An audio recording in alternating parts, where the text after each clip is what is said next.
इस महत्वपूर्ण और उपयोगी सत्र की जानकारी को साझा करने में इस निमंत्रण में आए हुए आप सभी लोगों का बहुत बहुत स्वागत करता हूँ। राष्ट्रवाद और वसुधावाद ये दोनों ही बहुत महत्वपूर्ण बातें हैं। आज राष्ट्रों के बीच में किस प्रकार की लड़ाइयाँ हो रही है, आप सभी पत्रकार बहुत उत्तम रीति से इन बातों से परिचित हैं। वास्तविक राष्ट्रवाद होता क्या है, जिसको अपनाने से सारी धरती स्वर्ग के समान हो सकती है। इन सभी विषयों के बीज हमारे वेदों के अंदर और हमारे ऋषियों के साहित्य में उपस्थित है। तो उन बीजों को उठाकर सभी लोगों के करने के लिए और राष्ट्रों की खुशहाली की दृष्टि को राष्ट्रवाद क्या है, इसका उद्देश्य है, क्या है? जी, यह जो 2 दिन का सत्र चल रहा है विद्वत संगोष्ठी विचार मंथन का, ये 4 अक्टूबर अर्थात कल, 5 अक्टूबर अर्थात परसों शनिवार और रविवार को ये आर्षन्यास और अपने वैदिक शोध संस्थान के संयुक्त तत्वावधान के अंदर ये कार्यक्रम हो रहा है, जिसमें भारतवर्ष के बहुत बड़े चिंतक, मनीषी, वेद विद्वान यहाँ पर आ रहे हैं। तो विश्व में राष्ट्रों के अंदर होने वाली अनेक समस्याओं का समाधान वेदों के अंदर बीजात्मक शैली में कैसे बताई गई है, ये सारे विद्वान उन बातों को हमारे सामने प्रस्तुत करेंगे।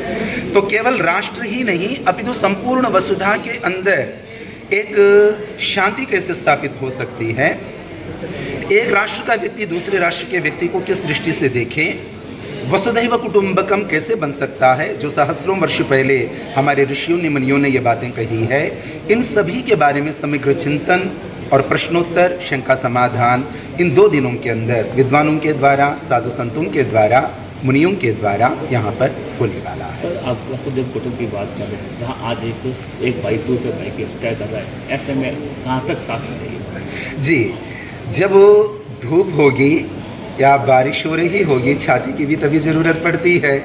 जब भाई भाई आपस में लड़ रहे हैं, ऐसी ही स्थिति में ही आप सभी लोग और सभी बुद्धिमान लोग, सभी बुद्धिजीवी लोग मिलकर के पुरुषार्थ करेंगे, उन तक सही जानकारी पहुंचाई जाए, तो एक छोटा सा प्रकल्प होगा, प्रयास होगा उन तक ये बात पहुंचाने के लिए। न केवल भाई भाई, न केवल राष्ट्र राष्ट्र, न केवल परिवार परिवार, कोई प्राणी किसी प्राणी से लड़े नहीं, इसके क्या लाभ है, लड़ने से क्या हानियां होने वाली है, ये सारी बातें वेदों के प्रमाणों के आधार पर, ऋषियों के वचनों के आधार पर हमारे बीच में विद्वज्जन प्रस्तुत करेंगे। सर, मैं संजीव हूँ। मैं एक क्वेश्चन आपसे में ज़्यादा स्ट्रॉन्ग है, और ये एक प्राउड की बात है। हो सकता है कि आपके द्वारा तैयार किए गए जो स्टूडेंट्स हैं या आपके द्वारा जो प्रचार, ये कह सकते हैं, क्योंकि संस्कृत में कहावत है, नीचर गच्छत्युपरिचा दशा चक्र नियमित क्रमेणा। इसका मतलब यह है कि पहिए के अंदर जो अरे लगे हुए होते हैं, स्पोक्स जिसको हम कहते हैं, जब समय का चक्र घूमता है, आज जो स्पोक हमें ऊपर दिखाई दे रहा है, काल के बीतने के साथ साथ वही कभी नीचे को कभी ऊपर को आता है। आज हम भारतवर्ष के अंदर यही देख रहे हैं, जो चीज़ हमारी विरासत में हमें प्राप्त हुई थी, दुर्भाग्य से हम उसके महत्व को समझ नहीं पा रहे हैं। किंतु जो लोग भारत की सरहद को, सीमा को पार करके कहीं दूर चले गए हैं, वे बहुत गंभीरता से इस बात को अनुभव कर रहे हैं आज। तो हमारे पूर्वजों ने जो अच्छी बातें बताई थी, वो कितनी मूल्यवान थी, अब उनको वे जीवित और जीवंत बनाना चाह रहे हैं। और भारतवर्ष के लोग भी पीछे जरूर नहीं रहेंगे। अभी 1 पीढ़ी 2 पीढ़ी संभवतः हम लोग थोड़े आलस्य में पड़े रहें, किंतु 2 पीढ़ी के बाद में भारत पुनः उस विश्वगुरु पद पर प्रतिष्ठित होगा, इसमें मुझे किसी भी प्रकार का संदेह नहीं है।